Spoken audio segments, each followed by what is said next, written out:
Now we'll discuss sodium glucose cotransporter 2 inhibitors.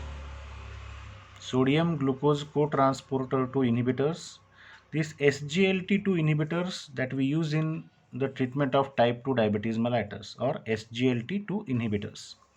The drugs in that category we have dapagliflozin, canagliflozin and remogliflozin, empagliflozin. So these are the gliflozin derivatives, SGLT2 inhibitors. Suffix and prefix. Prefix will change, suffix will remain same. Gliflozin derivatives, we have dapagliflozin, remogliflozin, canagliflozin, empagliflozin. So what is the mechanism of action? As the name suggests, SGLT2, sodium glucose transporter 2, where it is present in the renal proximal tubule. And this SGLT2, which is present in the proximal tubule, it is responsible for reabsorption of all glucose. It is responsible for reabsorption of all glucose in the proximal tubule. If it is responsible for reabsorption of all glucose, so what will happen? If we use SGLT2 inhibitors, inhibitors like dapagliflozin, what will happen?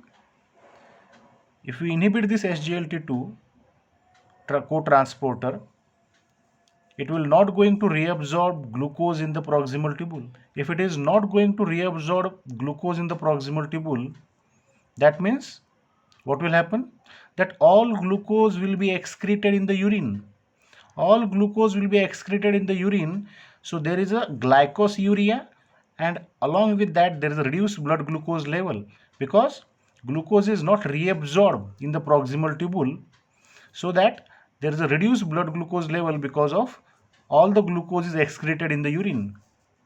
Now advantages of this, there is a rare episodes of hypoglycemia. This is the advantage of this SGLT2 inhibitors. There is associated weight loss. So it is preferred in patients with obesity. It is suitable for patients with diabetes mellitus with hypertension.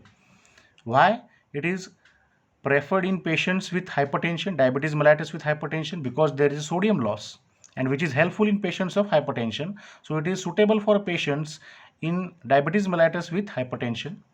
Now what are the disadvantages or adverse effects? Adverse effects like it causes polyuria, polydipsia, urinary tract infection, genital infection like vulvovaginal candidiasis.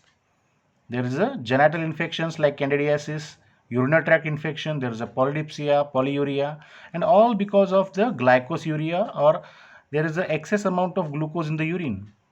So there is a chances of infection, polyuria, polydipsia, and there is also chance of sodium loss, which is not what we can say. Sodium loss is helpful in patients with hypertension. So it is preferred in patients of diabetes mellitus with hypertension.